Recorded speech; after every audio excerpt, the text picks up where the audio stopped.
ইউক্রেনে রক্তক্ষয়ী যুদ্ধের অবসানে উদ্যোগ নিচ্ছেন মার্কিন president Donald Trump.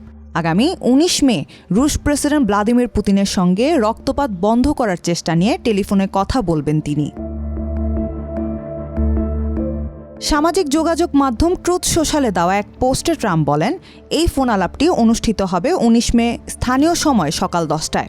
Trump truth সোশ্যালে বলেছেন, আশা করছি এটি একটি ফলপ্রসূ দিন হবে ও যুদ্ধবিরতি কার্যকর হবে। এই সহিংস যুদ্ধ যা কখনোই হওয়া উচিত ছিল না, সেটি শেষ হবে। ট্রাম্প পুতিনের সঙ্গে আলোচনার পর ইউক্রেনের প্রেসিডেন্ট ভলোদিমির জেলেনস্কি এবং ন্যাটো সদস্য কয়েকটি দেশের নেতাদের সঙ্গেও আলোচনা করবেন বলে জানিয়েছেন। ইউক্রেন যুদ্ধ ৩ বছরে গড়ালেও এখনও স্থায়ী শান্তির কোনো লক্ষণ নেই। এর মধ্যেই গত ১৬ মে তুরস্কের ইস্তাম্বুলে প্রথমবারের মতো সামনাসামনি বসে রাশিয়া ও ইউক্রেনের প্রতিনিধিরা। যদিও সেই বৈঠক থেকে কোনো উল্লেখযোগ্য অগ্রগতি আসেনি, তবে বন্দি বিনিময়ে উভয় পক্ষ একমত হয়েছে। ট্রাম্প প্রস্তাব দিয়েছিলেন পুতিন উপস্থিত থাকলে তিনি ওই বৈঠকে অংশ নেবেন, কিন্তু রুশ প্রেসিডেন্ট বৈঠকে যোগ দিতে অপারগতা জানান। এর পরদিন ১৫ মে ট্রাম্প মন্তব্য করেন, আমি ও পুতিন একসঙ্গে না বসলে ইউক্রেন ইস্যুতে বড় কোনো অগ্রগতি হবে না। এর ২ দিনের মাথায় তিনি পুতিনের সঙ্গে সরাসরি ফোন আলাপের ঘোষণা দেন।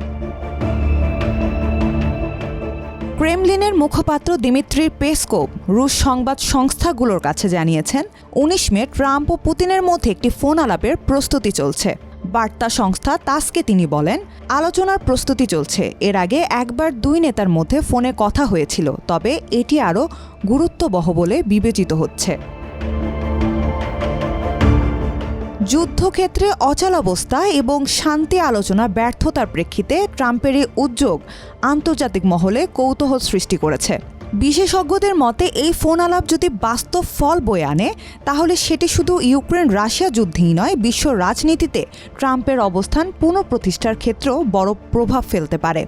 শেষ পর্যন্ত এই আলোচনায় কি অর্জিত হয় সেটি এখন দেখার বিষয়।